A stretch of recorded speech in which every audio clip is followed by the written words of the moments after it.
Assalamualaikum warahmatullahi wabarakatuh.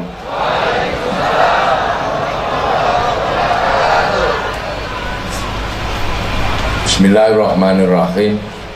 Bismillah, alhamdulillah, wassalatu wassalamu ala rasulillah Sayyidina Muhammad ibn Abdillah wa ala alihi wa ashabihi wa azwajihi wa dhurriyyatihi wa ahli baitihi wa man tabi'ahum bi ihsan ila yaumil qiyamah. Para alim, para ulama, para kiai, jajaran pengurus organisasi Islam, Nahdlatul Ulama, Muhammadiyah, Wasliyah, RT kalau ada, dan yang lain-lain yang sangat kita cintai, Bapak Kapolda yang tadi sudah bisik-bisik sama saya tentang rumahnya Bu Fatmawati, karena kita ini dari dulu diajarkan bahwa perempuan tercantik di Indonesia itu Bu Fatmawati. Makanya kadang saya itu terbersit pengen mencari saudaranya.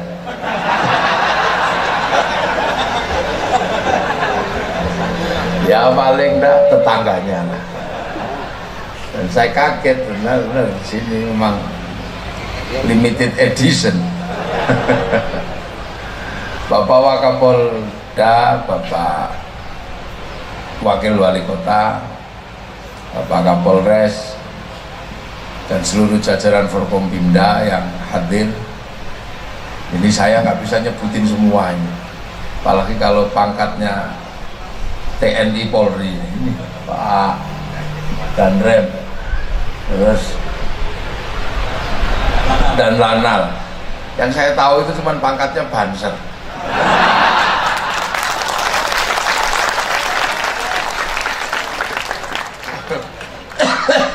Banser itu mau tinggi, mau bawah, mau rendah, bintangnya 9.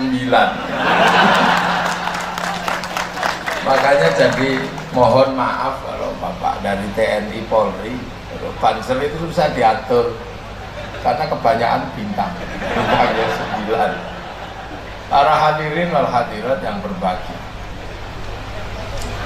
sesungguhnya kita ini orang yang paling bisa bersaudara itu orang Islam. Kalau berbicara ukhuwah, Islam itu biangnya paling pintar bersaudara. Sebab apa? Orang Islam itu paling pintar ngerawat sejarah masa lalu yang dibikin oleh Allah. Itu benar-benar diajarin pada kaum muslimin. Ini tukang mic-nya ojo ngangung tuh sampean ya. Sudah bising karena hoa, masa sampai sini bising karena mic? Ya, jadi ngangung-ngangung dah. Nah itu orangnya di situ itu, yang tukang sound ya. Assalamualaikum. Oh ini juga. Islam ini paling pinter bersaudara kalau mau memahami asas dasarnya. Kenapa? Karena orang Islam diajari untuk selalu mengingat titik-titik dan estafeta kehidupan Islam. Titik kehidupan awal manusia. Ya, titik awal yang disepakati oleh manusia, Adam dan Hawa, atau Adam dan Eve, itu yang paling bisa jaga itu Islam. Kenapa? Karena tempat turunnya Nabi Adam itu diabadikan oleh Allah, yang disebut inna awwala baiti wudi'a lin-nasi lalladzi bi Bakkah mubarakah wa hudal lil alamin, yang akhirnya jadi Ka'bah itu adalah tugu sebenarnya, monumen yang dibikin oleh Allah agar manusia itu nggak lupa titik awal kehidupan di muka bumi. Nah itu oleh Allah tonggaknya tidak dihilangkan, tapi tetap ada untuk menjadi guidance, untuk menjadi tonggak perjalanan. Itu ketika orang masih satu, masih Nabi Adam tok, belum punya teman. Nabi Adam kan bukan penduduk sini, Nabi Adam itu transmigran. Iya, Nabi Adam itu kalau dalam bahasa anak modern, alien, pendatang dari langit, bukan penduduk bumi. Kalau yang asli bumi itu ya kucing itu asli bumi. Apa nggak sama saja? Beda ya? Sama kayaknya. Sama? Beda. Tina yang mana? Yang ini. Ya sudah. Ikut aja saya. Nah, jadi yang asli sini itu ya bangsa kucing itu asli sini. Penduduk lokal itu memang. Harimau, beruk itu asli. Kalau Nabi Adam ini pendatang, didatangkan dari langit untuk ngurusi yang asli sini. Makanya Nabi Adam ini punya bentuk yang lain daripada yang ada. Bentuknya terbaik. Laqad khalaqnal insana fi ahsani taqwim, terbaik. Manusia itu bentuk terbaik karena bukan warga lokal. Nah, terbaiknya di Indonesia itu di Bengkulu, Bu Fatmawati.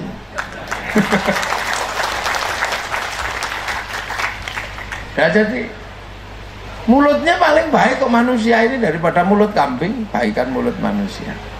Mulut kambing ya cuman gitu, kalau lapar itu beek, kalau pengen kawin bau itu kan. Kalau manusia apa aja ditirukan karena ini terbaik, pendatang langit, temennya malaikat, temennya iblis itu. Makanya kita musuhannya sama iblis. Oh, kita itu dulu sekampung tinju. Loh, mulut manusia ini nggak bunyi bisa ngomong karena baik. Saking baiknya bisa ngomong walaupun nggak bunyi.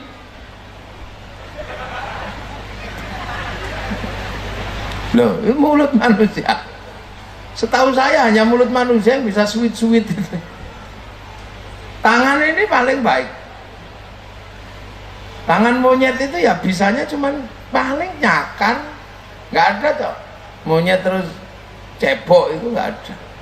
Apalagi kok utak-utak upil itu nggak ada. Kalau tangan manusia baik, apa aja bisa, bahkan bisa ngomong.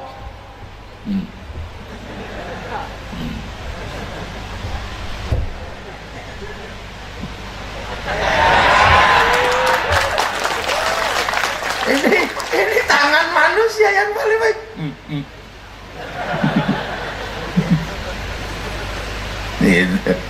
Nah, ini tangan manusia itu baik ini. Dan manusia ini menangan, pendatang. Burung yang jago terbang sama manusia nggak bisa terbang, kalah itu. Tembak kena, pelintang kena, tapel kena. Kalau nggak bisa diambil, baru di sarangnya udah diambil telurnya, kalah manusia. Ikan yang jago berenang kalah sama manusia. Nggak bisa dituba ya disetrum, nggak bisa setrum dijaring, nggak bisa dijaring diupek-upek, melet-melet itu ikan. Yang ini terbaik menangan. Angkasa sekuat itu bikinkan pesawat, gelombang sebesar itu bikinkan kapal. Hutan itu segede itu, kalau kedatangan manusia gundul. Dari dulu gajah di situ ya nggak gundulin hutan, manusia datang gundul.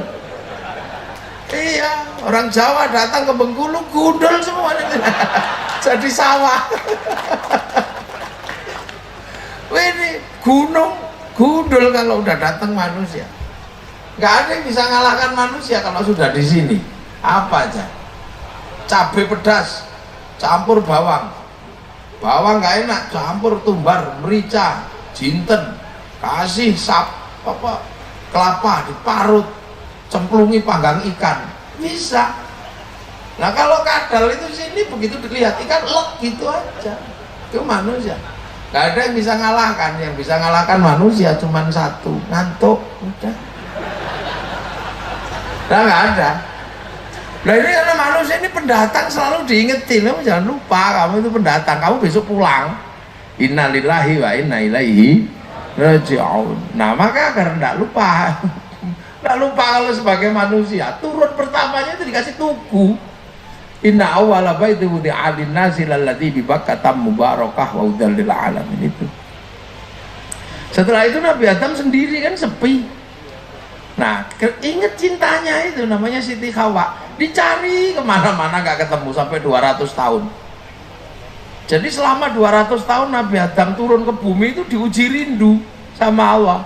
Makanya di muka bumi ini kita manusia ini nggak ada yang sakitnya ngalahkan sakit rindu. Makanya jangan rindu. Rindu itu berat. Berat sekali rindu itu karena ujian pertama Nabi Adam dan Siti Hawa itu rindu. Makanya 200 tahun Nabi Adam itu kelayapan kemana-mana nyari Siti Hawa. Karena waktu itu baru sendiri. Coba kalau sekarang rindu gampang, sering-sering ke warung kopi dapat tengkulaknya itu, dapat penjualnya. Dulu nggak ada siapa-siapa ya, cuman Hawa, oh itu cuman gitu aja. Hawa. 200 tahun saya nggak bayangkan Nabi Adam itu gedenya kan 60 hasta, 60 dhira. Sedhira itu segini, jadi sekitar 60 dhira itu ya 60 ini sekitar 50 meter lah tingginya itu. Lah kalau orang 50 meter bersuara itu kalah son ini suaranya. Wah, gitu. Lu gede Nabi Adam itu, wong kadalnya aja segede dinosaurus. Itu kadal itu kalau zaman Nabi Adam. Biawak itu paling ya cicak itu kalau zaman Nabi Adam. Gede Nabi Adam itu. Sungai terbesar di Bengkulu ini kalau Nabi Adam duduk macet sudah bikin PLTU. Nah, nggak usah dibayangkan segede apa celananya kan gitu ya. Waduh. Kalau Bu Fatmawati jahit bendera lah, Bu Hawa itu kayaknya jahit celananya Nabi Adam, oh besar itu. Nah saking rindunya udah nggak tahan, akhirnya kemudian teriakannya semakin keras. Hawa, nggak taunya tahun ke-200 itu ada jawaban. Mas Adam, loh Hawa di mana? Mas Adam, oh, cari-cari kayak film India itu. Lah akhirnya ketemu ini Nabi Adam sama Siti Hawa. Siti Hawa duduk di atas gunung. Nabi Adam saking rindunya lari, tapi Siti Hawa juga nggak kalah sigap. Cincin sarungnya ini lari, iya. Film India, hamko hamisa. Itu kayaknya begitu. Lah Nabi Adam terus inget, Hawa, kamu jangan turun Hawa. Jangan loh mas, aku rindu bang, aku rindu. Jangan, udah rindu. Jangan, turun sana. Baliklah, abangku balik. Gitu ada kayak gitu. Abangku tunggu di tengah laman. Oh itu Nabi, tapi jangan kamu, aku rindu bang, jangan turun. Kenapa? Karena kalau engkau turun Hawa, aku khawatir nanti dicontoh anak cucu kita ada perempuan ngejar laki, jangan. Udah kamu di situ aja. Nah, maka naiklah Nabi Adam ini terus naik amko amisi. Nah, terus lah karena begitu ketemu kan langsung teletabis nih. Masa ya berpelukan lah ya kan. Nah, peristiwa seagung ini tidak boleh dilupakan sama anak cucunya. Oleh Allah dikasih tanda, dibikinkan tugu, namanya Jabal Rahmah itu, Jabal Rahmah itu tugu cintanya, I love you-nya Nabi Adam sama Siti Hawa. Lah itu makanya kita ini suka bikin tugu-tugu biar gak lupa. Perang 10 November bikinkan tugu Monas. Di situ ada tugu Marlborough, tugu apa aja dibikin, sampai orang mati aja dibikinkan tugu biar gak lupa kalau di situ kuburan itu Islam. Makanya kalau kita yang masih jatuh cinta dan romantis dibikin tugu cinta. Pergilah makan bakso berdua, dulang-dulangan gak apa-apa, tapi tangannya jangan lupa ambil peso, ukir nama berdua di mejanya tukang bakso. Jadi suatu saat kalau ribut, kita bisa pulang deh, jangan ribut. Kenapa? Kita pernah rindu. Di mana buktinya? Ayo kita cari ke mejanya tukang bakso. Sampai sana mejanya udah dicat. Nah itu Islam. Betapa indahnya tonggak-tonggak ini dibangun. Dan dari sinilah sesungguhnya ketika makna Bung Karno menyatakan jas merah jangan sampai melupakan sejarah, itu karena ini. Jadi Islam itu paling open. Kalau bahasa sini apa ya, open itu ya, paling utun ya, paling rajin lah menjaga dan mengabadikan peristiwa. Nah dari Jabal Rahmah ini kemudian manusia itu pisah. Kenapa pisah? Makanannya habis. Orangnya gede-gede makannya sehari sekintal kan lama-lama habis. Akhirnya terus pindah. Nah pindah-pindah entah kemana. Nah ini yang dalam bahasa Allah, ya ayuhan nas, hei manusia. Ya kita ini manusia, yang tadi itu kambing, tapi manusia. Inna khalaqnakum min dzakari wa unsa, aku bikin kalian laki-laki dan perempuan. Laki-lakinya Nabi Adam, wa unsa, perempuannya Siti Hawa. Wa ja'alnakum syu'uban wa qabaila, kemudian kalian kubikin berbangsa-bangsa, bersuku-suku. Lah dari situ Jabal Rahmah inilah berbangsa-bangsa, bersuku-suku, terus pindah-pindah. Nah cuman begitu pindah ini yang masalah. Begitu pindah masalahnya apa? Terus berubah. Ada apa? Iya panas ini, coba dikit. Ini sengaja ini panitianya, dibolongi di atasnya. Jadi kemungkinannya biar kelihatan tanpa lampu, kan ada sinar dari atas. Sudah ya, resikonya orang hitam itu. ya enggak apa-apa lah, mau hitam sebentar aja kok. Nanti kan putih lagi. Saya kalau ke Bengkulu hitam. Coba lihat di Medan kemarin putih saya.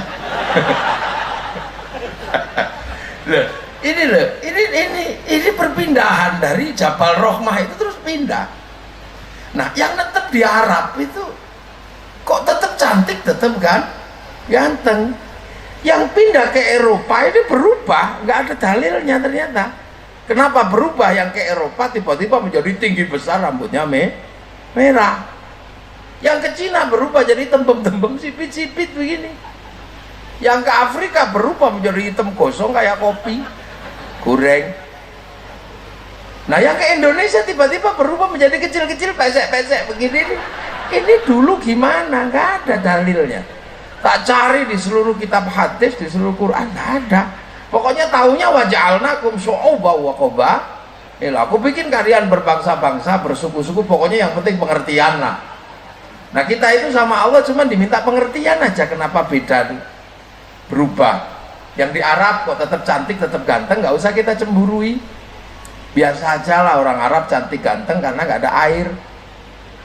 Sehingga kalaupun nggak mandi tetap cantik, tetap ganteng lah. Kalau udah dibikin jelek nggak ada air ya kumel nanti. Dibikin kuat, keras memang. Eropa berubah jadi tinggi besar, rambutnya merah. Kenapa? Ya kira-kira aja, akhirnya kamakola kiro-kiro. Ya karena Eropa itu ada musim dingin. Ini belum selesai, ini musim dingin ini mendekati puncak. Minus bisa 41. Saya tanggal 23 kemarin mestinya ke negeri-negeri di sekitar Rusia. Saya nggak jadi berangkat karena sepulang dari Australia yang suhunya 45 derajat harus menempuh perjalanan ke sana minus 41 derajat. Saya nggak bayangin, saya 3 kali ke sana nggak bisa ngapa-ngapain. Kencing belum selesai udah kering ujungnya, udah membeku slup gitu, susah gitu. Dinginnya luar biasa kalau sudah musim dingin. Nah itulah kira-kira makanya dibikin gede, biar kalau kedinginan nggak mati. Nah kalau dibikin kecil-kecil gini sekali kedinginan langsung mati. Kira-kira dalilnya juga nggak ada. Orang Eropa itu kalau musim dingin nggak ada matahari, sehingga kehilangan sinar ultraviolet. Sinar ultraviolet itu hilang, makanya kulit perempuan tidak punya pigmen, pigmennya hilang, maka berupa bintik-bintik kayak kulit tekek. Lah iya, makanya orang Eropa itu kalau musim dingin lari ke pantai panjang. Untuk apa? Berjemur. Dede kalau orang Jawa bilang. Itu bukan pornografi, bukan, itu berjemur. Kita aja yang ngeres. Nah kita mesti pengertian ketika mereka datang ke sini pakai bikini, nggak usah disuruh pakai jilbab. Makanya tolong Pak Wakil Wali Kota, karena saya lihat Pak Wali Kota ini religius banget, jenggotnya panjang gitu. Saya khawatirnya kemudian nggak mengerti ini terus bikin perda syariat, turis yang datang harus pakai jilbab. Lah ini nanti masalah. Pindah dari sini entah kemana. Jadi kita ngerti ya, udah nggak usah dilihat aja deh. Oh udah itu turis orang Eropa. Orang Eropa kalau musim dingin nggak punya daun nggak ada, rontok di musim gugur. Yang nggak rontok di musim gugur itu cuma satu di musim dingin ini, cemara. Hanya pohon cemara yang daunnya ada. Makanya bulan Desember kalau hari raya Natal itu pakai daun cemara. Bukan karena saking hebatnya daun cemara, ya cuma daun itu aja yang nggak rontok, yang bisa dihias. Nah itu makanya teman-teman nggak usah marah. Ini depan masjid jangan ditanami pohon cemara, itu pohon Kristen. Semenjak kapan pohon punya agama? Kita itu cuma diminta pengertian aja dengan orang yang berbeda, karena nggak ada yang bisa milih. Itu nggak ada yang bisa milih.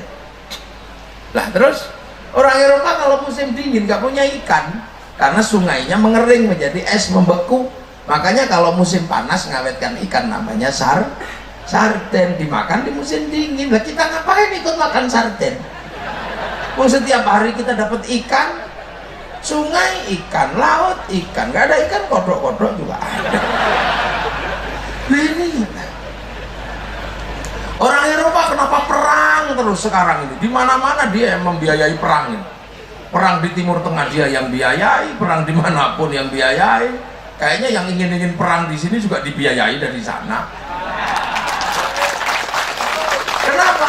Mereka khawatir kehabisan sumber energi, karena kalau musim dingin harus pakai pemanas, musim panas pakai pendingin. Itu energinya nggak boleh habis yang ada di turbin-turbin PLTN-nya mereka. Nah kalau kita ngapain juga ribut energi? Kita ini nggak panas nggak dingin, maka teknologinya cuma satu, sarung. Ya kalau kedinginan pakai sarung, kalau kepanasan sarungnya bikin kebut-kebut gini. Bikin negeri. Jadi kita mesti ngerti yang begitu-begitu. Makanya orang Eropa itu rakus karena apa? Kalau musim dingin nggak punya apa-apa, mati. Kita nggak punya apa-apa, hidup. Yang penting rajin bawa setrum ke sungai, hidup gitu. Nah ini indahnya Indonesia. Orang Afrika kenapa dibikin hitam? Oh hitam begitu. Saya nggak ada dalilnya, ya tak kira-kira aja karena di sana ada singa gitu aja. Maka Allah membuat dia menjadi hitam, karena kalau dikejar singa dibikin putih, dikejar kelihatan ya kemana ini. Nah kalau dibikin hitam gitu sekali tengkurap udah nggak kelihatan. Oh ini kira-kira nggak ada dalil yang pas. Jadi jangan paksa saya untuk membuat teori secara pasti, nggak bisa nggak ada dalilnya. Sekarang kan dalilnya mana, nanti daripada saya ditanya dalilnya mana, ya mending dari awal saya katakan nggak ada dalilnya. Ini kama kola kiro-kiro, karena ini bukan rukun iman, nggak usah dipercaya. Udah gitu aja. Iya, orang Afrika mana bisa dandan kayak kita gini. Wong nyamuknya nggak mempan sama 3 roda. Cap kok, makanya hanya yang mempan tai gajah diaduk sama kencing kuda. Nanti saripatinya diusap-usapkan gini, nah itu baru mempan. Makanya mana ada bisa dandan, keluar rumah lihat monyet yang gede sama-sama kelenteng gini, oh itu lari tuh. Cina kenapa tembem dan sipit? Ya karena Cina ini kalau musim dingin salju turun, mataharinya keluar. Jadi silaunya luar biasa. Lama-lama kan gini.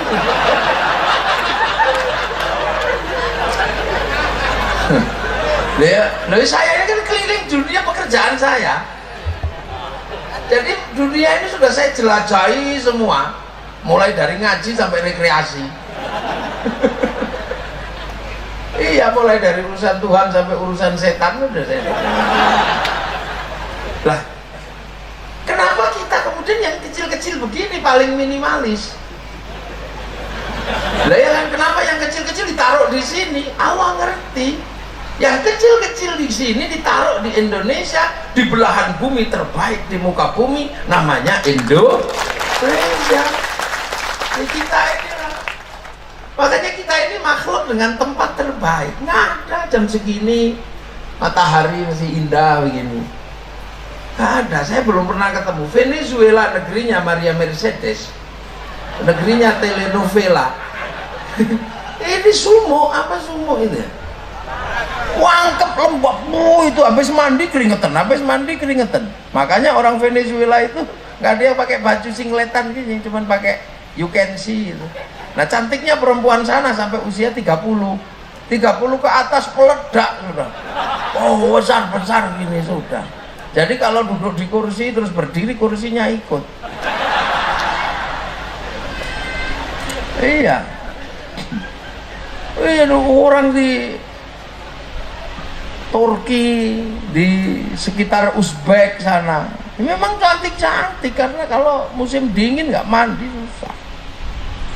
Nah orang-orang kita inilah yang paling kecil-kecil, tapi untung ada Bu Fatmawati lah di sini, jadi ikon kecantikan Indonesia ada di Bengkulu. Makanya kalau nggak dapat saudaranya ya tetangganya, nggak apa-apa. Kalau tetangganya ini tetangganya lagi pasti masih akan keluar nanti. Nah, itu Islam. Nah, umat Islam biar nggak lupa ini, coba kita bisa bayangkan. Kita ini setiap tahun kalau bisa jangan lupakan ini. Setiap hari diarahkan ke sana 5 kali. Fawallu wajhaka syatrul masjidil haram. Arahkan ke sana. Untuk nggak lupa. Kalau masih lupa, suruh ibadah haji sana itu. Karena jejak ini pernah hilang, Ka'bah itu pernah hilang, runtuh entah kemana sehingga manusia kelahi. Lah ketika manusia diingatkan kita satu saudara, nggak ada yang percaya. Lama tempatnya Nabi Adam di mana? Rumahnya di mana, kampungnya?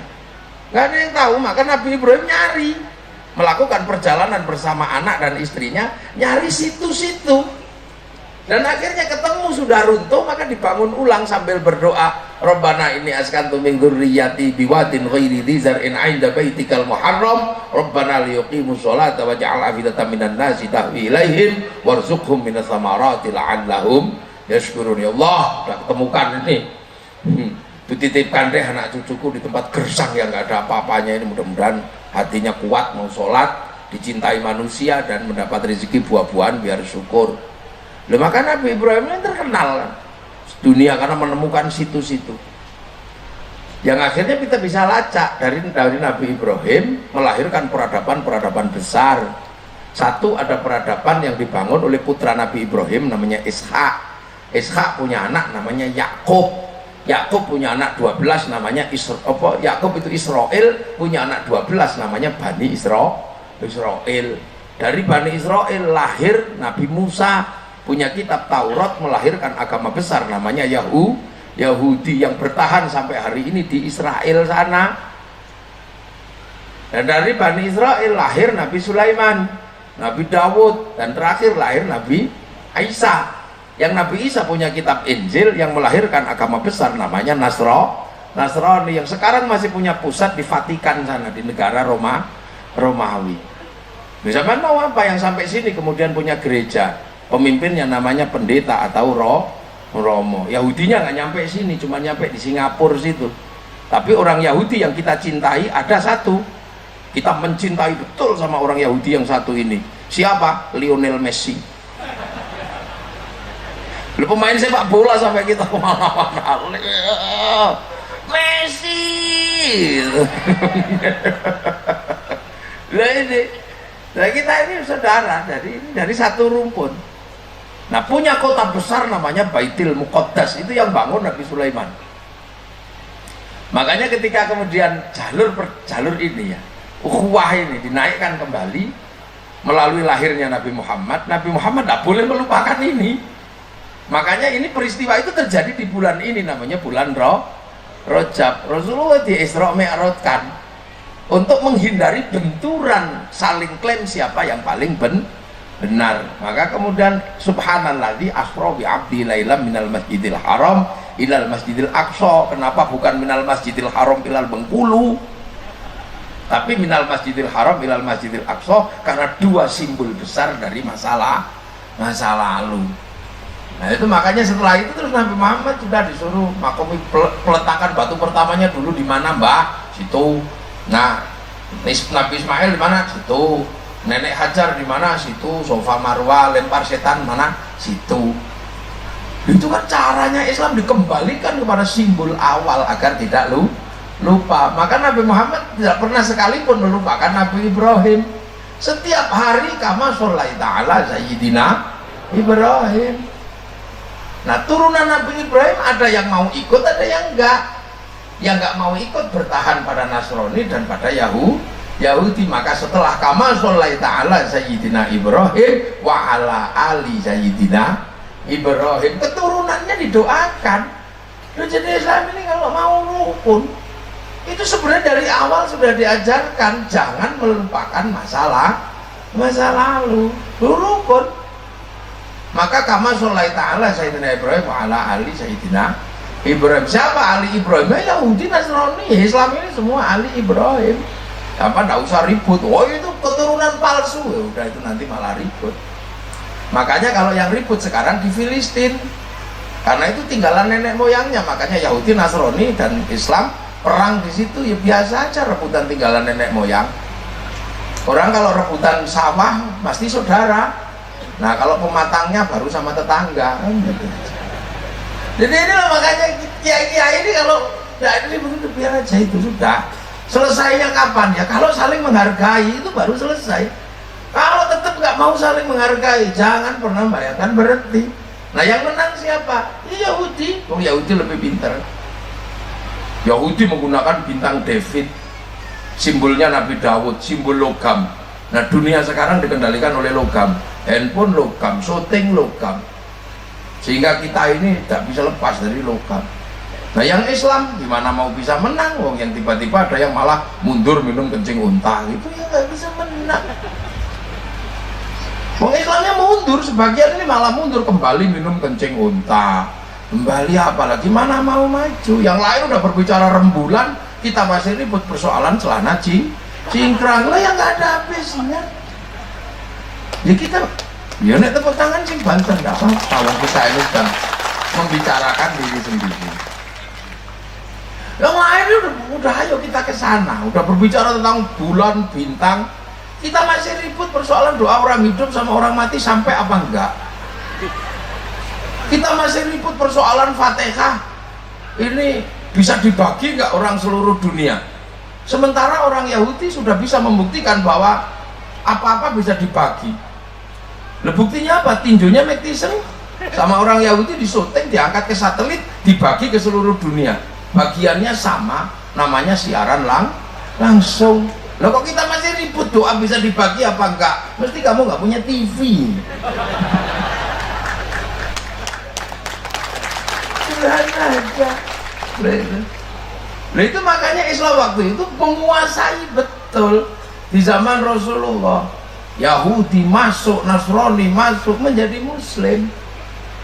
Nah akhirnya yang nggak bisa diajak kerjasama bareng dalam apa? Dalam kesepakatan namanya Piagam Madinah. Kenapa? Laqad khalaqnal insana fi ahsani taqwim tsumma radadnahu asfala safilin illal ladzina amanu wa amilus sholihat. Nabi Muhammad ini mesti membentuk amanu wa amilus sholihat. Tapi ayat itu kan diawali dengan watini wa zaitun wa turi sinina wa hadzal baladil amin. Watin ini sumpahnya Allah untuk Nabi Nuh, buah. Wazaitun sumpahnya Allah untuk Nabi Isa, Nabi Ibrahim. Wa Turi Sinina sumpahnya Allah untuk Nabi Musa, gunung Tursina. Dan sumpahnya Allah untuk Nabi Muhammad apa? Wa hadzal baladil amin, dan demi keamanan sebuah bangsa dan negara. Jadi kalau mau membentuk aman wa amilu sholihat, jangan lupakan baladil amin. Lah aksani takwim Indonesia ini yang paling ribet bentuk terbaiknya.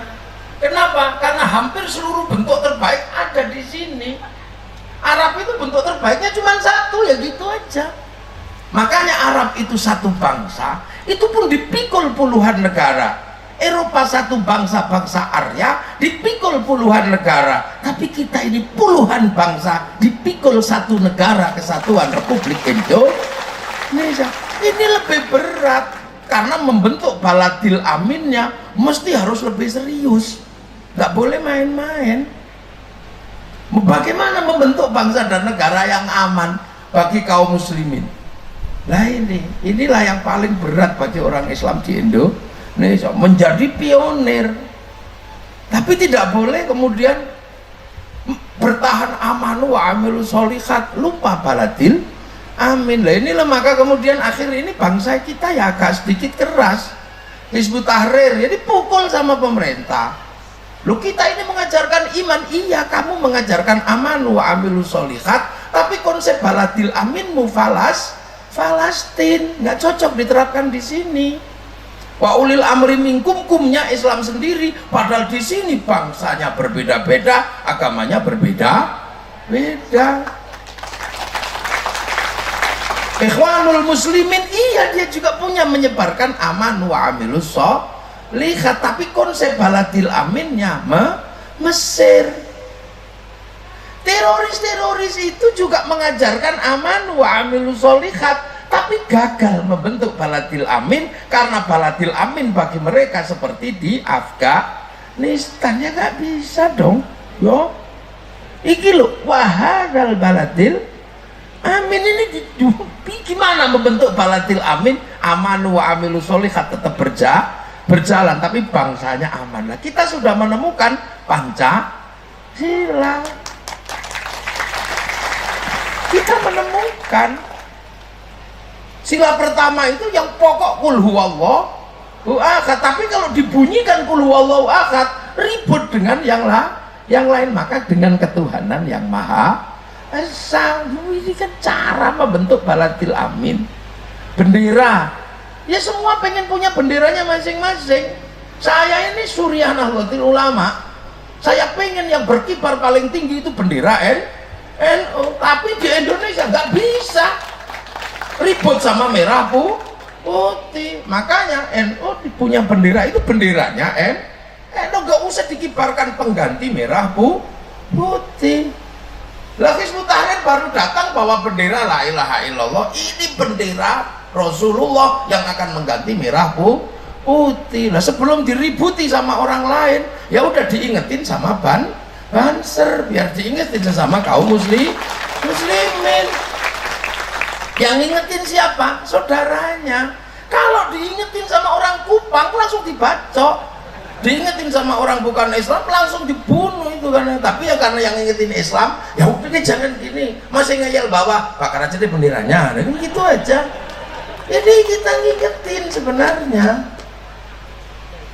Nah dulu tidak apa-apa sampai, tapi jangan kemudian menyanyi bendera merah putih. Kamu anti tauhid, ya enggak juga. Kamu anti la ilaha illallah, enggak. Santri di kampung-kampung kalau tahlil pakai la ilaha illallah. Jangan kemudian disamakan kamu anti palu arit. Ya iya kalau jadi bendera, tapi kalau ke sawah ya tetap pakai arit, kalau nukang tetap pakai palu.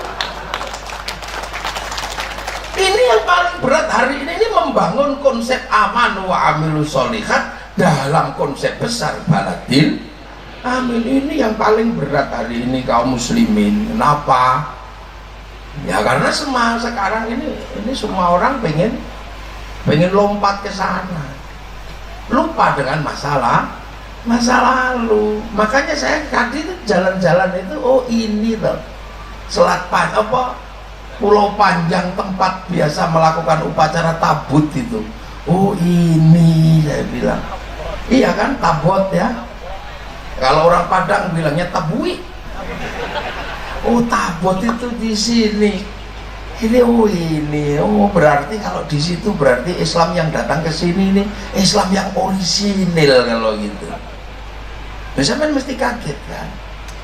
Mungkin juga nggak pernah diajak haji bahwa tradisi tabot itu tradisi Islam yang orisinil. Orisinil dari Arab setelah Rasulullah. Maka jangan ribut. Jadi Islam itu dulu di Makkah, pindah ke Madinah. Setelah di Madinah itu pindah ke Persia, negeri tersulit.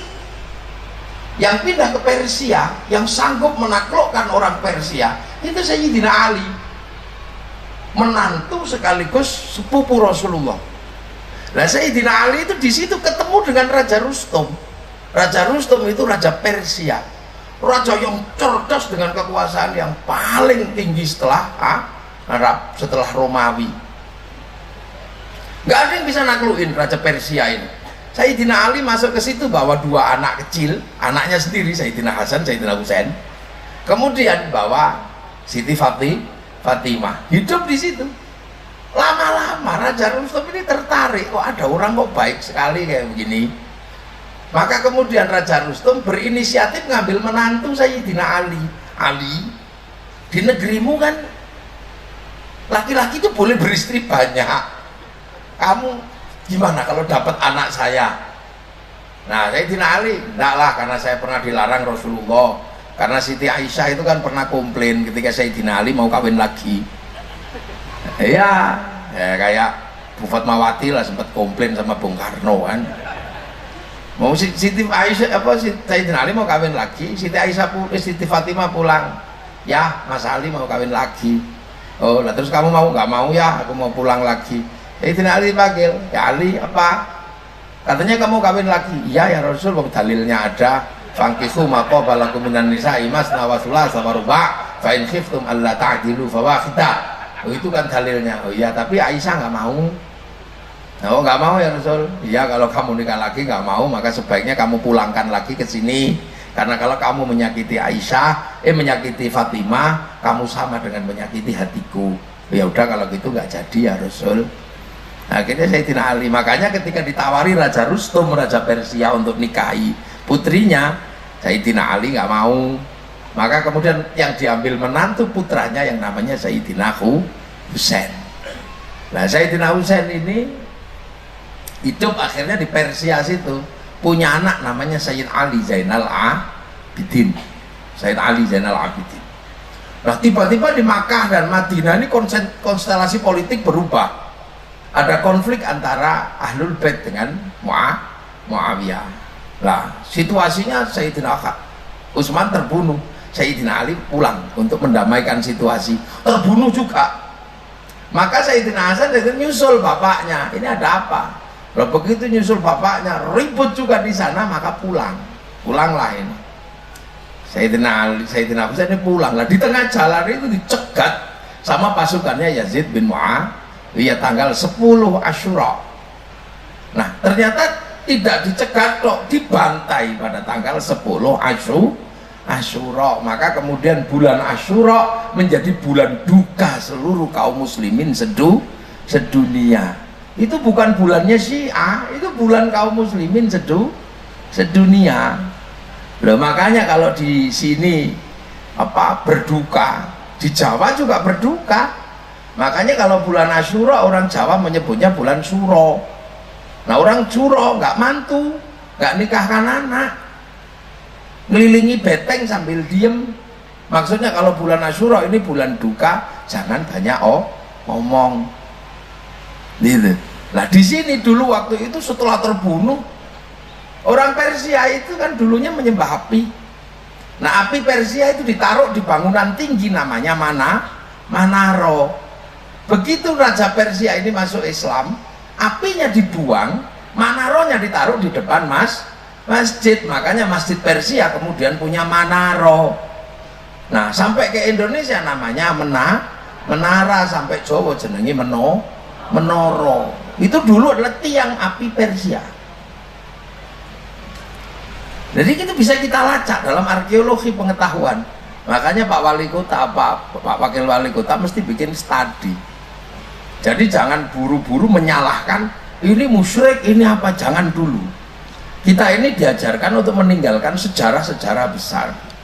Lah tabui itu, tabut itu, tabut atau tabui di Padang itu sesungguhnya untuk mengenang saking banyaknya keranda waktu itu untuk mengusung jenazah-jenazah cucu Rasul itu, maka kemudian itu diabadikan bulan duka ini jangan diulang lagi biar kita tidak lupa ini peristiwa kelam. Kalau tahun 65 dengan cara muter film G30S PKI, tapi karena waktu itu nggak ada filmnya, maka kemudian sisa-sisanya adalah dengan tabut atau tabuih untuk mengenang kembali ini loh jenazah cucu Rasulullah. Oh itu ribuan mati itu di situ. Nah sisa satu namanya Sayyid Ali Zainal Abidin. Nah orang Persia memperingati dengan melukai diri. Orang Iran itu namanya Syiah itu melukai diri. Kenapa? Karena dia keluarga Sayyidina Ali tidak bisa membantu, makanya mereka dengan cara seperti itu saking berdukanya. Kalau di tempat kami di Jawa namanya belopati namanya. Jadi saudara mati kita nggak bisa berbuat apa-apa, kita melukai diri, itu ada ya, itu tradisi itu. Saking sakitnya daripada emosi melukai diri.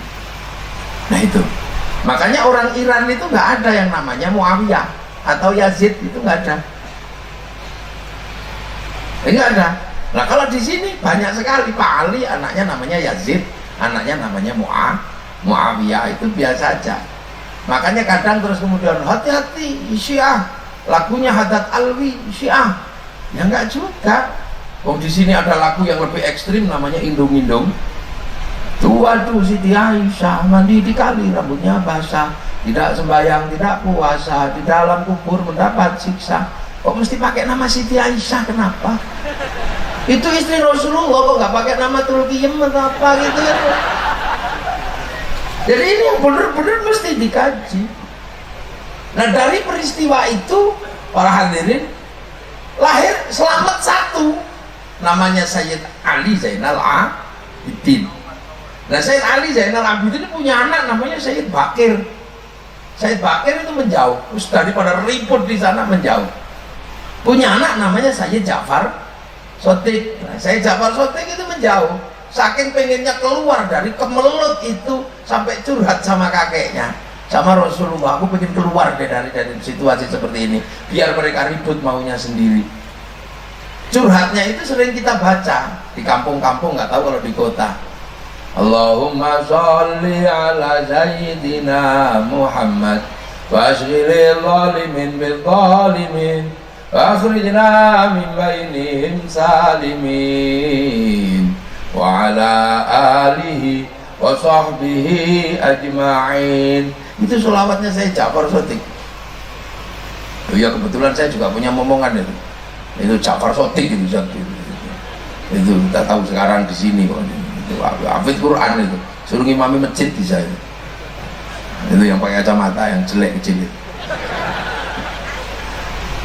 Nah itu curhatnya, wa ashghilil zalimin bi zalimin wa akhrijna min bainihim. Aku pengen keluar dari situasi seperti ini. Nah punya anak namanya Sayyid Ali Uraidi, menjauh. Punya anak Sayyid Muhammad, tambah jauh. Punya anak Sayyid Ubaidillah, tambah jauh. Punya anak namanya Sayyid Aisyah, tambah jauh. Punya anak Sayyid Ahmad Al-Muhajir. Punya anak Sayyid Alwi, punya anak Sayyid Muhammad, punya anak Sayyid Alwi, punya anak Sayyid Ali Khalid Qasam, punya anak Sayyid Ahmad Sohib Mirbat, punya anak Sayyid Alawi Amil Faqih, punya anak Sayyid Abdul Malik sampai Mongol. Nah punya anak namanya Sayyid Ahmad Jalaluddin sampai Campa. Nah Sayyid Ahmad sampai Campa punya anak Sayyid Muhammad. Sayyid Muhammad itu berdakwah di sekitar sini, Semenanjung Sumatera bagian sini, mulai Aceh sampai sini. Maka lahirlah kerajaan besar namanya kerajaan Samudra Pasai, Malikus Soleh, Malikus Bahir. Baru kemudian setelah itu punya anak namanya Sayyid Jamaluddin Al-Husaini Al-Kabir, masuk ke pulau Jawa yang lidah Wonocoroko menyebutnya Syekh Jumadil Kubro. Makanya di Jawa sana ulan Asyura diambil ekornya, namanya Suro. Karena orang Jawa ini kalau apa-apa kan ambil buntutnya aja. Muhammad Mat, Zainal Abidin Bidin, Zainal Arifin Ipin. Makanya banyak sekali orang Indonesia namanya Mat Ali sama Mat Karim. Saya pernah kedatangan tamu dari Bengkulu namanya Mat Ali sama Mat Karim. Namamu siapa? Mat Ali ya. Ini Mat Karim. Mat itu Muhammad, maka jangan Mat itu aja. Nah ini Mat Karim, ya jangan Mat aja, Muhammad. Oh ya baru tahu Kiai kalau Mat itu Muhammad. Nah rumahmu mana? Bengkulu Kiai, dekat Polres. Sebelah mana? Itu belakangnya Muhammad Drosa. Ya ini Madrasah ya Madrasah gitu aja, nggak usah pakai Muhammad terus.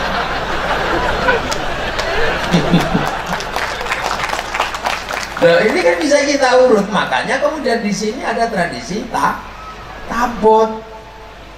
Jadi ini bukan orang bikin-bikin, itu bukan, ini untuk mengenang hilangnya ukhuwah Islamiyah di mana cucu Rasul sendiri dibunuh. Nah di Jawa bulan Suro itu diperingati juga bikin bubur merah putih. Merah pertanda darah yang tumpah, putih tanda tulang yang pecah.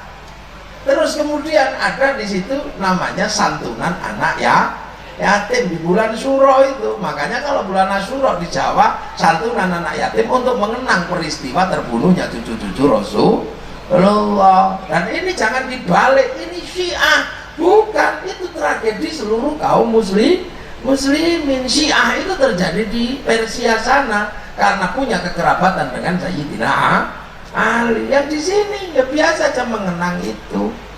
Makanya sesungguhnya kayak gitu itu mesti dijelaskan.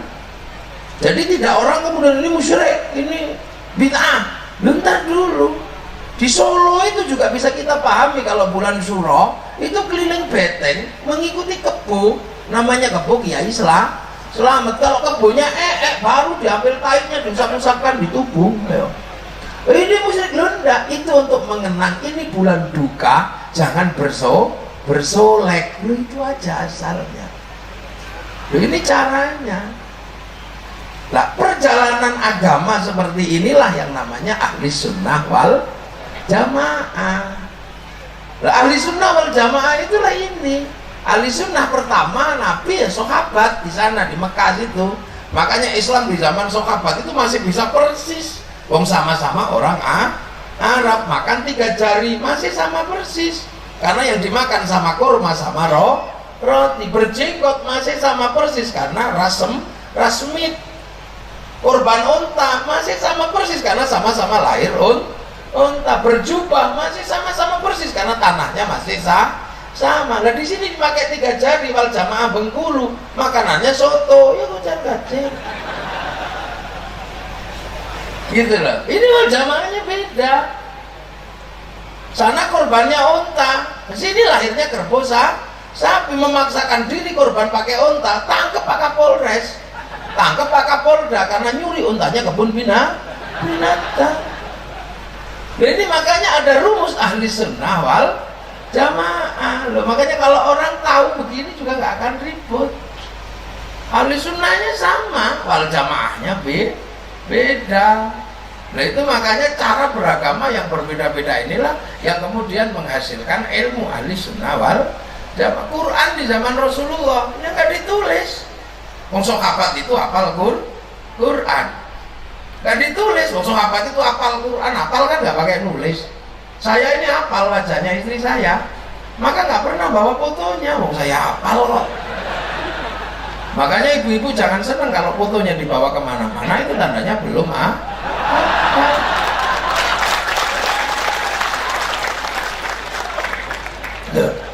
Tapi sahabat begitu meninggal, apa Rasulullah meninggal, sahabat ngajar bawahnya ini tabi'in wal jamaah kedua ini udah nggak pinter seperti sahabat pertama karena nggak ketemu Rasul. Maka sahabat menuliskan, itu pun sudah ribut Sayyidina Abu Bakar sama Sayyidina Umar. Kata Sayyidina Abu Bakar itu bid'ah, tapi kata Sayyidina Umar oh enggak, ini kalau ini nanti nggak ditulis hilang.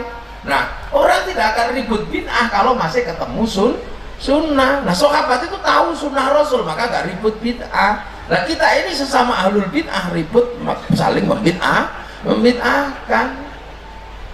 Ini nggak ada habisnya. Sesama pengendara motor, bener-beneran motor yang apa yang paling baik, ini nggak ada habisnya. Kalau mau mengatakan motor itu baik, ya berbicara dengan bapak kita yang banyak sepeda ontel. Kalau mau mengatakan mobil itu baik, ya bicaralah sama orang yang mengendarai gerobak. Sesama pengendara gerobak, kok baik-baikan gerobak, ya bacok-bacokan. Sesama pengendara motor kok ribut, makanya sesama biskota dilarang saling mendahului. Sesama ahlul bid'ah kok ribut bid'ah, nggak ada habisnya. Gitu loh. Lah Quran itu bid'ahnya apa? Dicetak, ditulis. Begitu sahabat meninggal, tulisannya sahabat nggak bisa dibaca oleh tabi'in generasi keempat, generasi ketiga nggak bisa dibaca. Kenapa? Cuma longkek-longkek kayak cacing gitu aja. Makanya oleh tabi'in Quran itu dikasih titik-titik, titik bak, titik bawah, tak, titik dua. Yang kasih titik-titik namanya Abul Aswad Ad-Du'ali 65 Hijriah.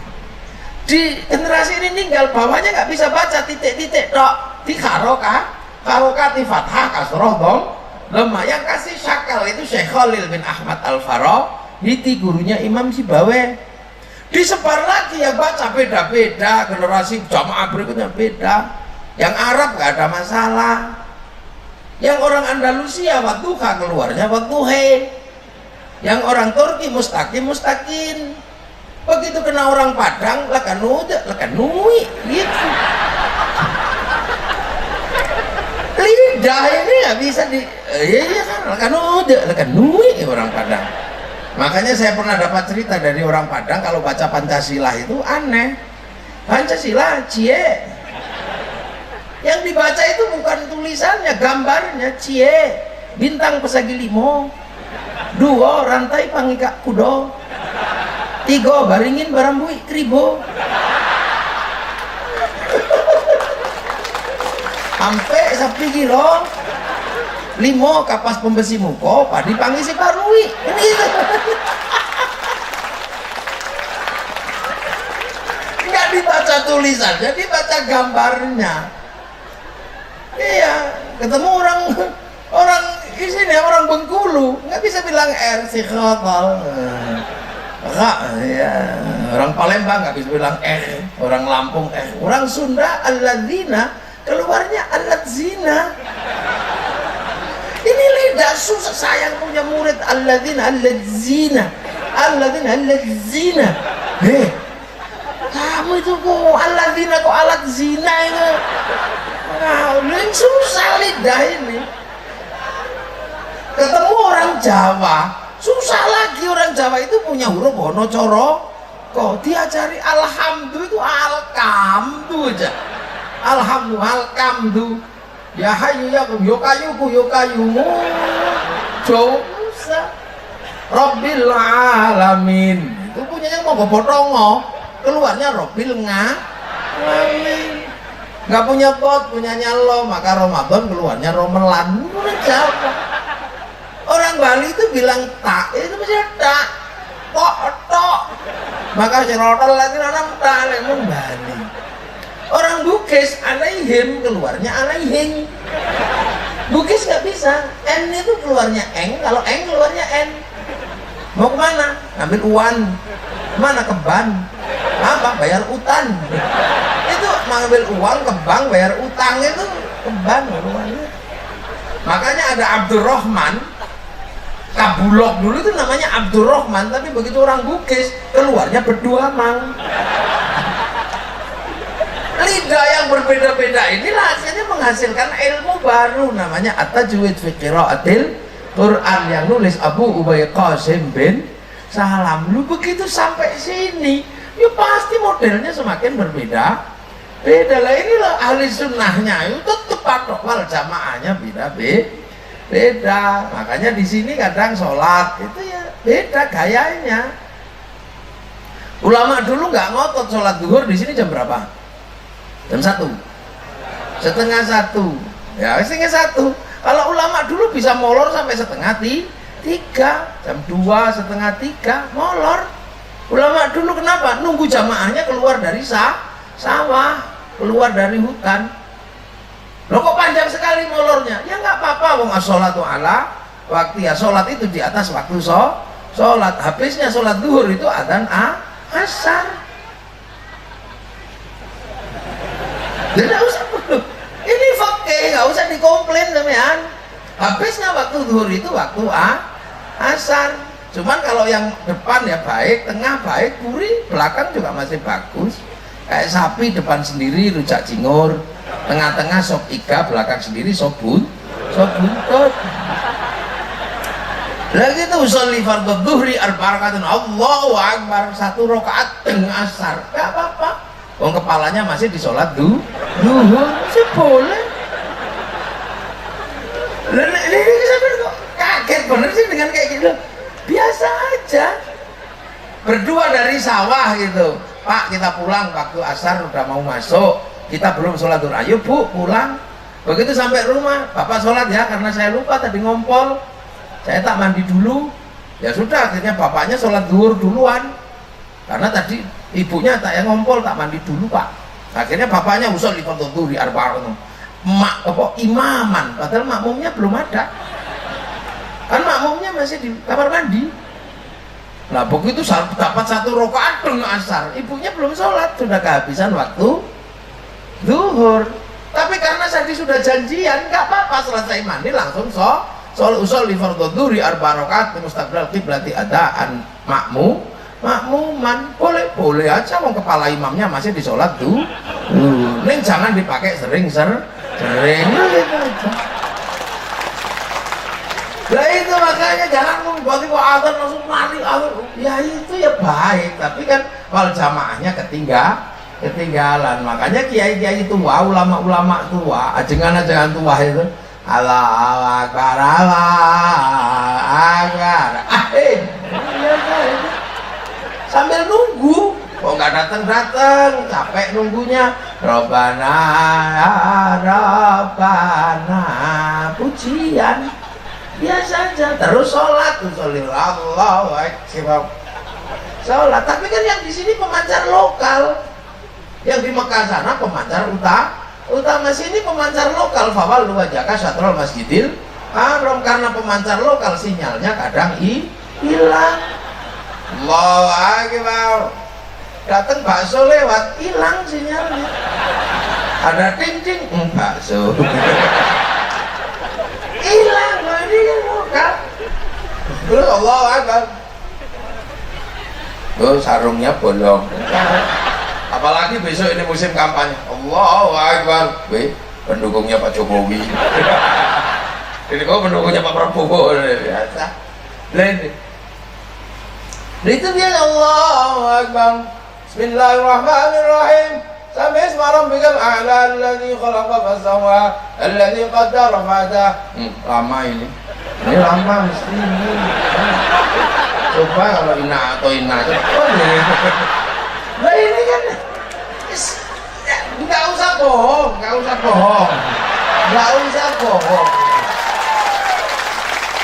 Kalau ini wal jamaah ini Allahu akbar. Mulai tiba-tiba ada hujan. Ya Allah, kerupuk. Nah, orang sini itu sholatnya nggak khusyuk. Maka kiai itu kalau sholat biasa aja, Allahu akbar. Apakah kiai nggak ngerti ada dalil yang lain tentang takbir? Tahu, ada begini,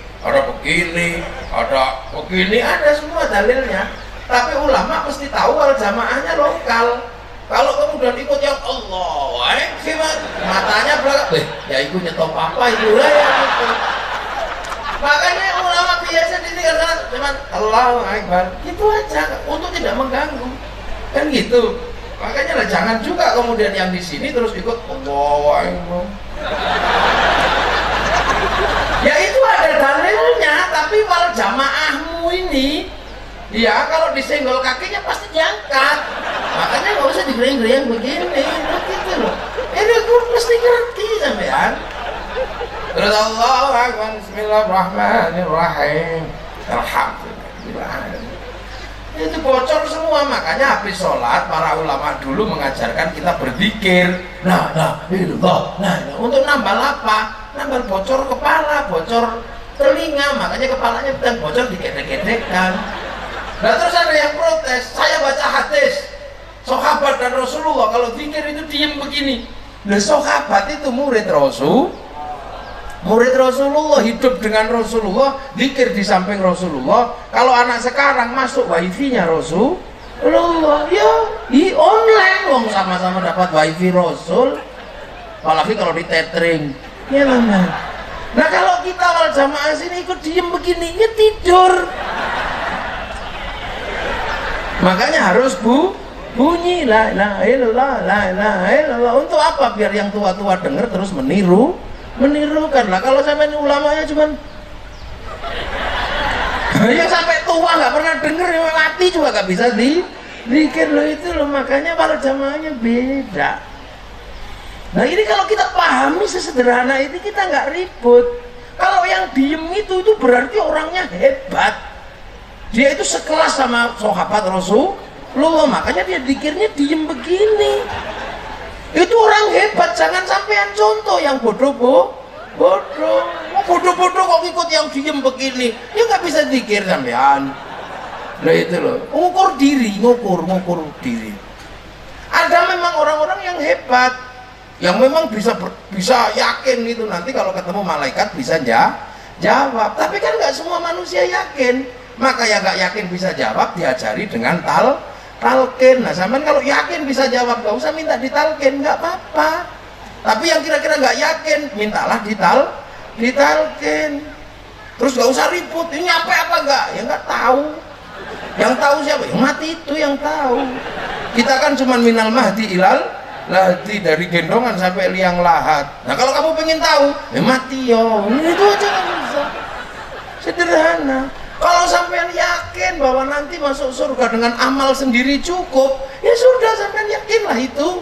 Tapi kalau kira-kira nggak yakin, ya sudah mintalah doa sama tetangga. Nah kalau tetangganya mau datang, jangan sekali datangnya. Kalau bisa berkali-kali datang sampai 40 hari. Nah kalau yang sudah yakin amalnya pasti diterima dan masuk surga, nggak perlu doa, ya nggak apa-apa, boleh-boleh aja. Gitu loh. Makanya mintalah doa, makanya ada NU, ada Muhammadiyah, ada apa. Kalau Muhammadiyah ini lebih praktis, orangnya pinter-pinter. Nah kalau yang NU kan yang bodoh-bodoh di kampung-kampung begitu, ikut diem gini tidur sampean. Kan punya caranya begitu. Kayak tarweh, mau 8 mau 20 silakan, benar, dua-duanya benar.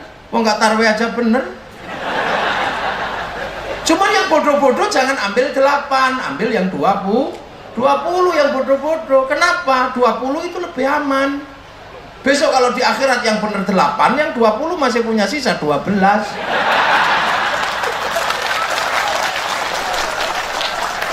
Jadi nggak usah berdebat gitu loh. Yang benar mana? Oh, enggak. Lebih aman aja kalau saya ngajarkan santri yang dari kampung Bengkulu, dari apa perlu. Kamu 20, kok 20 ki aman. Kalau nanti yang benar 20, yang benar 8 kan kamu masih punya sisa 12. Nah kalau nanti yang benar 20, yang kurang 12 mau cari di mana? Oh, nah gitu aja tinggal gitu. Jadi indah Islam itu, berukhuwah indah.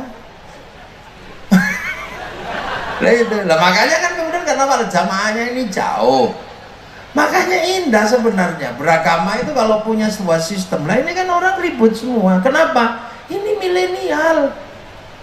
Ini milenial itu killings everything, membunuh segalanya. Loh iya, milenial itu kan percepatannya luar biasa. Kita dulu nggak bayangkan kalau ada milenial. Tahun 90 saya pengen lihat gajah Afrika, saya mesti nunggu siaran flora dan fauna. Itu kadang waktunya mau main diganggu sama siarannya Pak Harmoko, pencapir.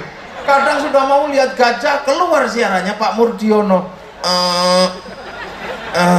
Jadi itu nya panjang sekali, capek. Sekarang orang mau lihat gajah Afrika tinggal ambil handphone, tinggal di sini semua nih. Kucing Afrika keluar, tengu kawin keluar di sini. Milenial itu cepatnya luar biasa. Saya dulu kalau jatuh cinta itu sakit karena rindu. Loh cinta itu berat zaman segitu karena mesti nulis surat, cari kertas pink. yang harum. Nanti kita tulis itu di situ. Apalagi polisi kalau berjauhan paling pengalaman. Dek, aku diterima di Bayangkara, aku diterima di kepolisian, di TNI. Pertanda kita akan jauh, terpisah jarak dan waktu. Maka untuk mengobati rinduku malam hari ini, aku tulis surat cinta padamu. Semoga kau pun merindukanku. Kita terpisah jarak dan waktu, tapi kekasihku, walaupun kita terpisah jarak dan waktu, aku yakin kita malam hari ini berada di bawah sinar rembulan yang sama.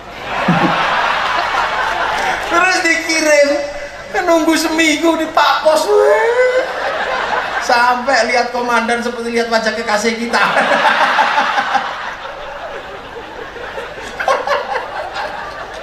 Nah itu orang dulu. Sekarang mana ada begitu, tinggal angkat cepret gitu. Kirim langsung muah bawah. Ada, ini milenial.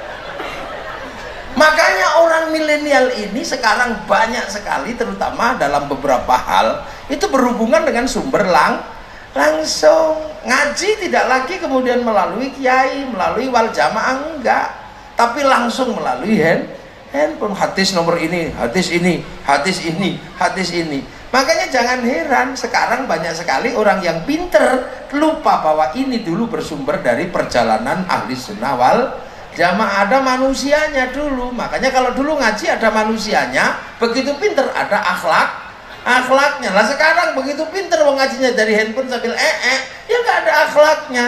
Maka banyak orang pinter nggak punya akhlak.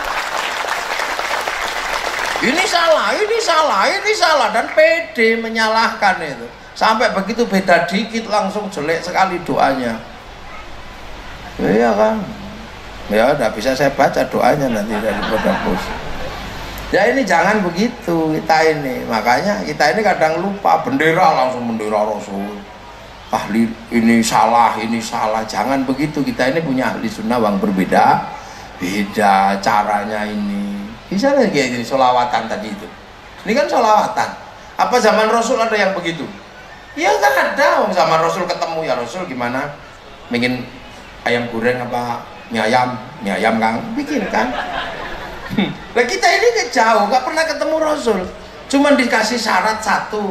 Innallaha malaikatahu yusholluna 'alan nabi ya ayyuhalladzina amanu shollu 'alaihi wa sallimu taslima. Maka kita melakukan sholawat aja.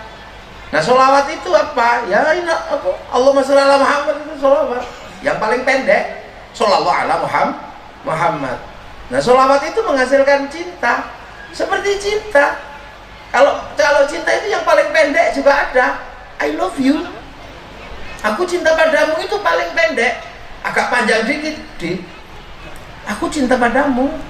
Makanya aku ingin hidup bersamamu 1000 tahun lagi. Dan aku gak ingin terpisah lagi sampai anak cucu kita. Loh itu juga dari cinta. Makanya sholawat itu ada yang pendek, ada yang panjang. Biasa aja. Allahumma sholli sholatan kamil wa sallim salaman taman alaihi muhallul bil qad wa tanfariju bil qurab wa tuqdu bil hawa'i wa tunalu bil rohai. Ini seperti itu kita mengarungi hidup berdua deh. Biar kita berani. Aku pengen membangun bahtera ini. Ya sholawat juga sama. Cinta itu pendek juga bisa. Cinta pendek juga bisa. Lah, pujian cinta itu juga ada, cuman muji tok. Tapi ada yang muji sambil bawa oleh dek, ini oleh-oleh dari hutan bunga. Lah makanya orang sholawatan itu ada yang pendek, ada yang panjang, sampai ada yang bawa tumpeng, ada yang bawa ingkung. Itu kan sama, menunjukkan rasa cinta. Makanya terus kemudian sholawat itu dipakai, namanya sholawatan. Kenapa sholawatan? Karena orang Indonesia kalau pakai sesuatu akhirannya sarung kalau belum dipakai, kalau dipakai sarung. Celana kalau dipakai, kalau dipakai celana. Katok kalau belum dipakai, kalau dipakai katok. Makanya yasin kalau belum dipakai, kalau dipakai yasin. Nah tahlil kalau belum dipakai, kalau dipakai tahlil. Dan itu karena kita orang Indonesia akhirannya Akhirnya sholawat dipakai jadi sholawatan. Ada yang sholawatan cara Jawa di kampung ada dulu. Kalau ini ada orang Jawa pasti tahu. Kanjeng Nabi Muhammad lahir ing Mekah, dino nih Senin rolas mulut tahun gajah itu duwe solan. Ada yang cara santri, marhaban ya nurul aini, marhaban santri yang muda-muda, assalamun mustamirun ulakini atajaddad. Itu yang tua, yang muda lah, yang tua-tua napasnya habis ya, Allah ya Nabi salam alaihi. Yang ibu-ibu yang penggemar dangdut, ya Rasulullah salamun alaik, ya Rabbi Asya atfadayaji, ya wailal jud, ya wailal jud, ya wailal jud wal karami. Duhai senangnya pengantin baru, deng do. Ya karena mereka selama ini umat Nabi yang di sini penggemar dangdut dan gendong anak itu nggak enak, capek. Biar nggak sakit hati karena capek, ingatkan ini hasil pengantin baru. Yang orang Sunda, ya Rasulullah salam salamun alaik es lilin majece. Yang orang Jawa, ya Rasulullah salamun alaik. Oh, itu orang Banjar, ya Rasulullah salamun alaik ya Rafi'ah jani wa darajat. Kota Baru gunungnya Bamega, orang sana. Yang orang Jawa, ya Nabi salam alaika, ya Rasul salam Anglia numpak. Ya lah inilah. Lah makanya kemudian orang sini tuh cinta Rasul. Makanya kalau sholawatan karena cinta, ada Habib Syekh datang, ya gitu. Mau nggak ngerti gini-gini, ada gendera sleng yang naik. Lah terus ada yang protes, jangan begitu kamu. Sholawat kok joget segala.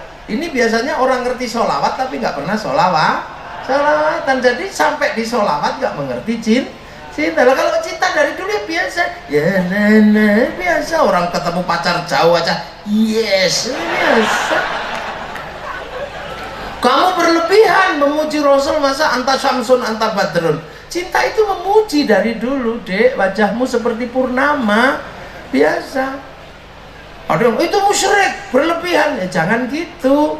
Dari dulu cinta itu berlebihan. Ya Rabbi bil Mustafa balik maqasidana, musyrik. Apa bedanya dengan dek? Sehari aku tidak bertemu denganmu, mati aku. Nah itu kalau dalam bahasa fikih ya musyrik. Masa gak ketemu sehari mati. Wong kalimat cinta kok dibahas? Gak bisa, kalimat cinta itu jangan dibahas. Ingin ku mati bila tak ingat dosa, ingin rasanya aku pulang ke rahim ibu. Itu kalau dibahas bisa ribut sama bapakmu. Kepalamu segede itu masa mau kembali ke rahim ibu? Ribut. Roma Irama kehilangan cintanya, kalimatnya musyrik. Iya kan, kehilangan cinta Roma Irama. Ku tahu rumus dunia, musyrik itu. Masa kamu ngerti rumusnya dunia kayak Allah aja? Orang pacarnya hilang, kalau rindu itu tanya Allah, nggak SMS. Bila pacarnya hilang nanya Allah, karena apa? Rindu ini cinta. Seandainya aku bertemu Tuhan, akan kutanyakan tentang dirimu. Nah coba, pacar hilangnya nanya Allah, ini cinta. Nah makanya orang sholat itu cinta lah. Ini awal jamaah yang jauh butuh pengantar seperti inilah. Kalau ini terjadi orang pasti rukun. Oh itu orang kampung yang duhai senak ya Rasulullah. Oh itu penggemar dangdut. Nah, tinggal gitu aja. Kalau ada orang ngimami sholat kok pakai Robana, ya Robana, oh itu pasti makmumnya masih di sawah itu. Kalau tidak ya sudah datang tapi malah ngerokok depan masjid. Karena gitu kan indah pahamnya. Ada orang tinggi, ilallah. Oh pasti itu kepalanya bodoh itu. Kalau diajak sholat toleh maka diajari orang bakal pesan tasbih gini. Oh itu berarti kalau zikir tangannya itu nggak bisa zikir biar nggak gini-gini dicepkeli tasbih. Itu kan indah orang. Oh itu ditalkin. Oh itu berarti orang bodoh yang mati. Takut nggak bisa jawab minta diajari. Oh itu kok nggak ditalkin? Oh berarti orang pinter yang mati yang sudah pasti bisa jawab tanpa ajari. Oh itu kok ada orang mati sampai 7 hari nyembelih kambing, nyembelih apa? Oh itu pasti nggak berani masuk, gak takut ke akhirat, gak punya pahala, maka minta doa sama tetangga lah. Kalau ada yang sepi habis mati, oh itu berarti orangnya pede dengan amalnya pasti masuk surga. Lo gitu aja kok susah sih? Nggak usah dibikin pusing. Ada orang yang sampai tarweh 20 kali, oh itu berarti jarang sholat orang itu. Makanya takut nanti keliru di sana ngambil 20. Oh yang 8, oh itu berarti paket hemat, dia sudah banyak pahalanya. Begitu aja kok susah sampean mami gitu. Seperti gini, Pak Polisi tiba-tiba manggil saya dari Jawa untuk ngaji. Oh berarti Pak Polisi ini jarang mengaji. Itu aja kok susah. Jadi nggak usah mikir wah ini kampanye. Enggak biasa aja. Oh karena polisi itu jarang ngaji, karena setiap orang mengaji, orang sholat dia jaga. Lah ibadahnya polisi, ibadahnya tentara itu kan di lapangan. Kalau ibadahnya camat ada di kecamatan, ibadahnya lurah ada di kelurahan. Jangan kok lurah waktunya sholat duha sampai asar sholat duha. Ya enggak jadi ibadah itu namanya. Emang ibadah cuman itu? Enggak. Ini jadi tentara sudah ibadah. Kenapa? Karena membangun baladil amin. Tanpa polisi nggak ada keamanan, tanpa TNI nggak ada keamanan. Kalau isinya santri semua, oh ayam habis.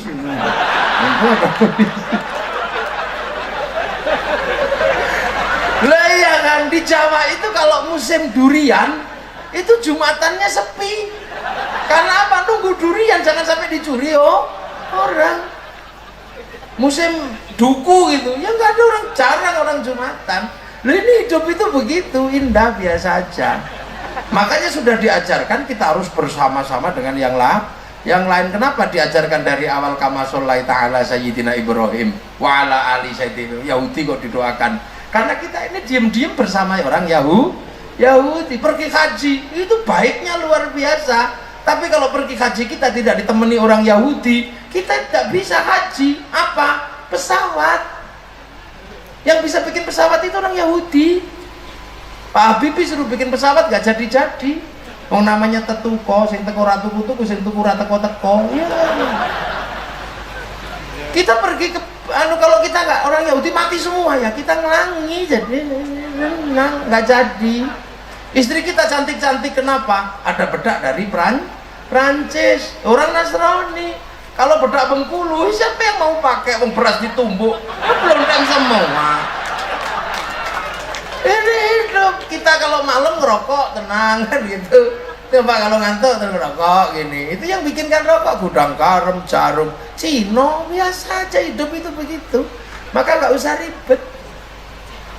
Ya, itu umat itu begitu. Makanya Rasulullah menyatakan mayuridillahu bi khairan yufaqihu fiddin. Siapa yang dikehendaki menjadi baik, dia dikasih ngerti dalam urusan agama. Itu. Lah kebaikan dalam urusan agama itu kan bagi manusia sempurna, tapi manusia nggak bisa sempurna. Makanya kebaikan itu nggak bisa berdiri sendiri. Contoh ini, siapa yang paling baik siang hari ini? Saya. Yang paling baik siang hari ini siapa? Jawab, saya. Kok nggak berani jawab ini? Leo saya sendirian dikasih mic, kasih kursi, dikasih ini, ke bandara dijemput. Kalau bukan orang baik nggak mungkin diperlakukan seperti itu.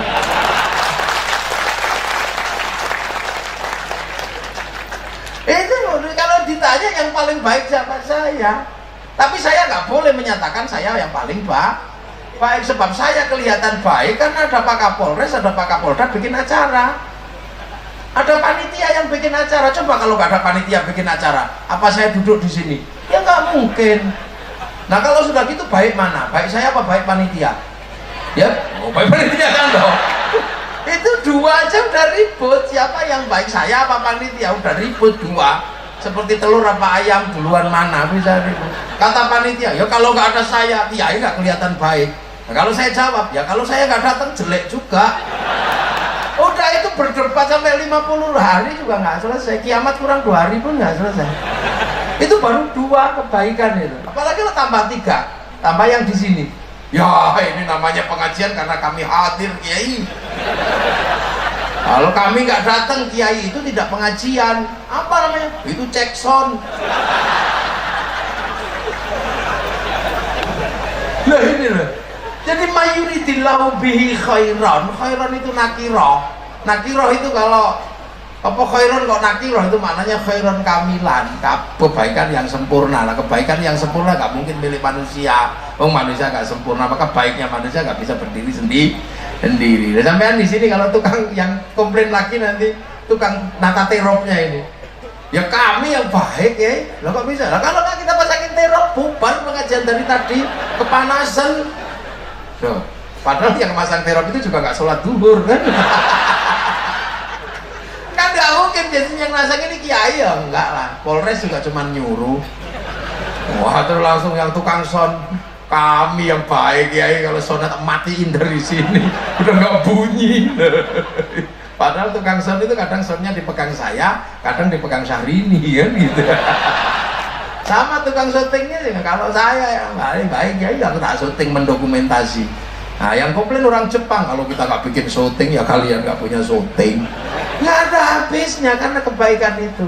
Makanya seandainya kebaikan siang hari ini, pengajian ini menjadi jalan kita masuk surga, yang masang terop juga punya jalan masuk surga, yang nyuting juga punya jalan masuk surga, yang duduk di sini semua masuk surga, yang tidur di sini juga masuk surga. Makanya kalau ngaji tidur nggak apa-apa.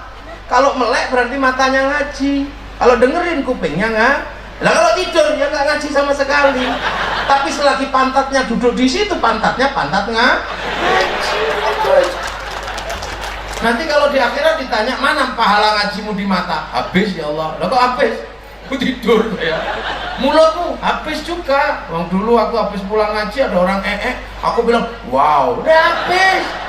Lah terus pahalamu yang nyisa di mana? Yang di pantat kayaknya ya Allah. Lah kenapa kok duduk? Saya tetap duduk. Ya sudah hitung pantatnya. Wa tasyhadu arjuluhum. Oh iya pantatnya ada pahala ngaji. Udah pantatmu masuk surga.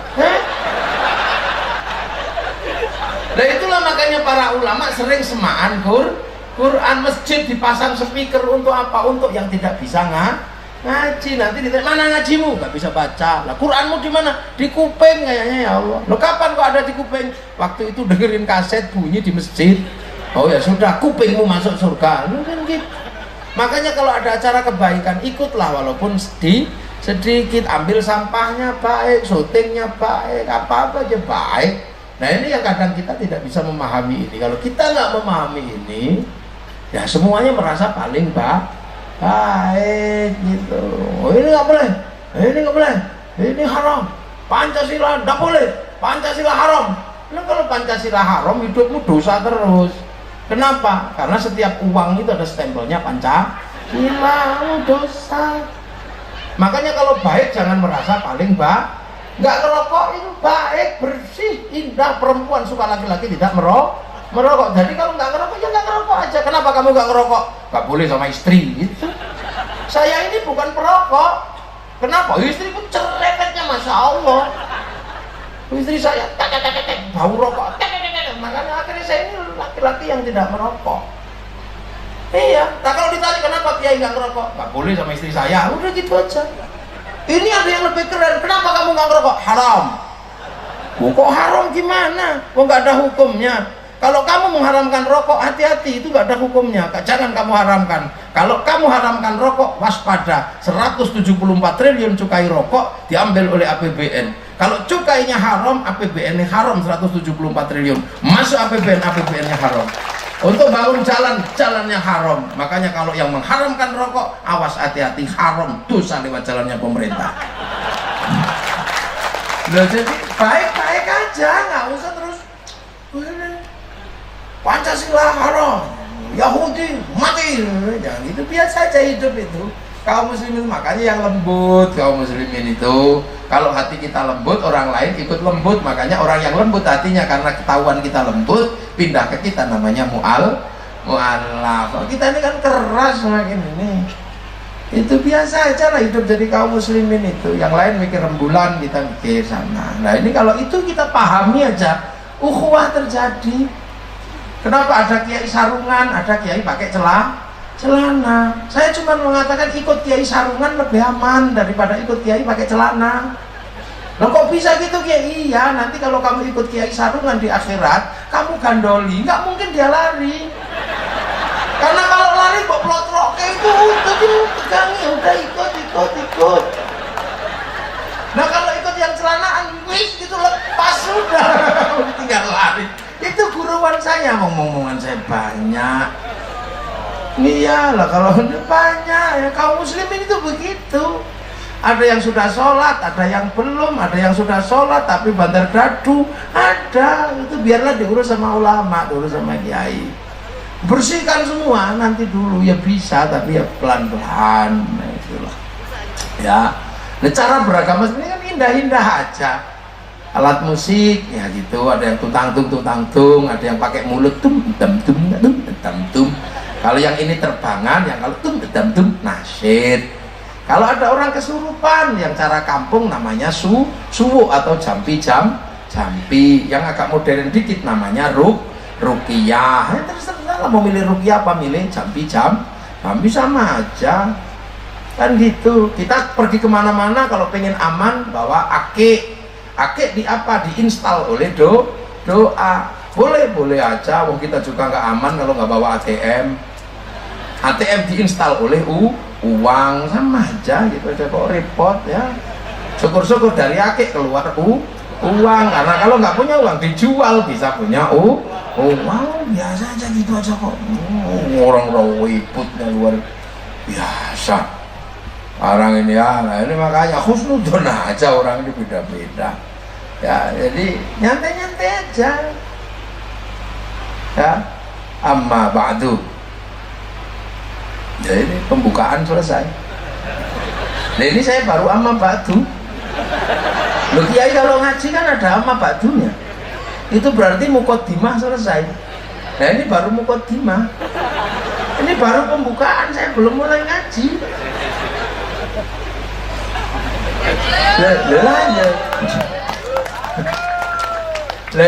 Inilah makanya Islam itu punya caranya yang luar biasa untuk merawat ya, karena kita ini puluhan bangsa berbeda-beda. Makanya kalau makan bareng kalau makan ada yang pakai tumpeng, ada yang nasi, ada yang kenduri, ada apa, untuk menjaga kerukunan bangsa. Yang mati diperingati pakai khol, terus diajari ziarah kubur. Nah orang kalau rajin ziarah kubur pasti suka dengan tanah di mana gurunya meninggal. Akhirnya orang cinta dengan tanah-tanah di mana tempat gurunya bersemayam. Lah itulah cikal bakal hubul waton minal iman. Nah, gitu. Saya punya sejarah di Malaka sana, namanya Syekh Ismail. Saya tengok sana, tiba-tiba saya suruh ngebom Malaka, ya nggak mau saya, wong di situ ada makamnya Syekh Ismail. Di Jawa ada makamnya para wali, diziarahi. Nah itu yang orang suruh ngebom di sana ya nggak mau, karena itu ada makamnya para wali loh. Makanya para teroris itu pasti dijauhkan dari masyarakatnya. Doa nggak mau, bersama nggak mau, apa-apa nggak mau, jaga blamplung. Makanya menjaga bangsa dan negara ini jauhkan dari Islam-Islam yang seperti itu. Kamu mau jaga bangsa dan negara, kamu dekatkan dengan yang model begitu, ya negaramu siap-siap hancur loh. Itu loh, makanya kita ini punya persiapan panjang untuk menjelaskan bagaimana bangsa dan negara ini harus tetap ada dalam konsep besar wahadzal baladil amin. Ya makanya jangan salah sampean ya. Siapapun pemimpinnya, pilih yang mampu menjembatani baladil amin gitu. Pilih yang mampu menjembatani baladil amin itu. Itu aja saya kadang ini, oh lah ini kok radikal ini terus mau kemana ini? Dikit-dikit salah, dikit-dikit salah. Ini bangsa harus bergerak dan terus berjalan. Kita ini punya bangsa yang nggak mudah. Nilai tukar rupiah nggak usah dieksploitasi. Ini negara gagal kata siapa? Semenjak zaman dulu nilai tukar rupiah kalah sama Singapura dan Malaysia karena Inggris punya kejahatan terhadap Indonesia melalui Singapura dan Malaysia. Singapura dan Malaysia dikasih 1 jam lebih awal dari jam Jakarta sehingga bursa efeknya buka 1 jam lebih awal daripada bursa Jakarta. Hasilnya apa? Saham terbaik habis dulu di Singapura dan Malaysia, yang jelek-jelek baru masuk Jakarta. Ini persis ibu-ibu datang ke pasar kesiangan dapat apa loh, ini kan dipikir dulu. Sekarang harga-harga tuh naik apa? Harga karet, harga apa? Dulu karet ini dirajai oleh Indonesia. Sekarang beberapa negara di Amerika Latin mengkebunkan karet, dan karet sendiri sekarang banyak sekali yang digantikan oleh crude, oleh minyak bumi.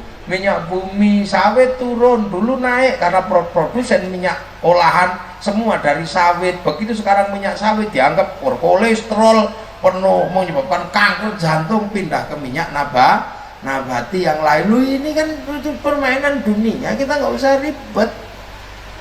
Dulu buah naga dikuasai oleh Cina, sekarang Cina bangkrut, buah naganya dibuang di jalan-jalan karena orang Sumatera dan orang Kalimantan mengkebunkan buah naga. Ini komoditas dunia.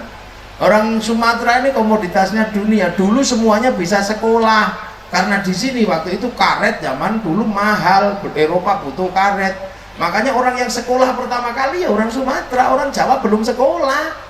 Makanya orang pinter-pinter itu semuanya dulu dari Sumatera karena komoditasnya komoditas internasional. Di Jawa baru nanam padi, dimakan aja habis. Kadang belum musim kemarau sudah habis. Jangankan untuk sekolah, tapi begitu negara ini mulai maju, orang Jawa punya SD Impres, bisa sekolah, loh itu kan biasa aja. Maka yang pinter gantian. Nah sekarang dulu orang-orang Sumatera itu pinter-pinter, kaya-kaya karena sekolah duluan. Begitu yang berikutnya sudah jadi anaknya orang pinter, anaknya orang kaya, males sekolah, males bekerja. Lu kan gitu aja. Di Jawa juga sama. Jadi birokrat semua orang tuanya. Besok anaknya sudah anak pejabat, sudah males jadi pejabat, nanti ganti mana lagi kan gitu.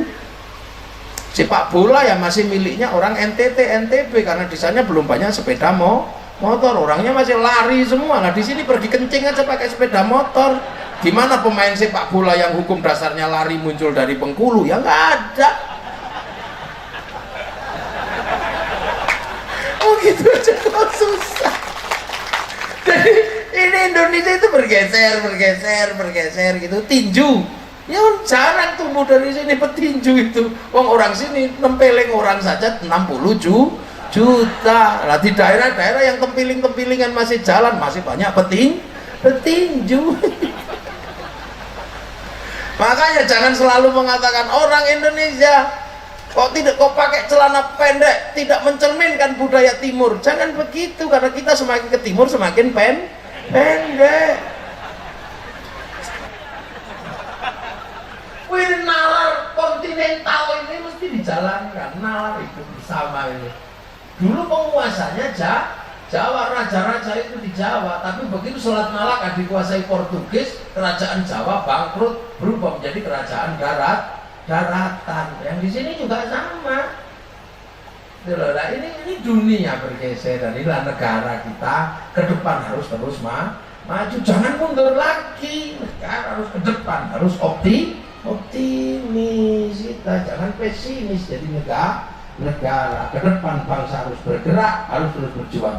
Bung Karno pernah sekali pidato yang orang seluruh dunia kaget karena Bung Karno marah.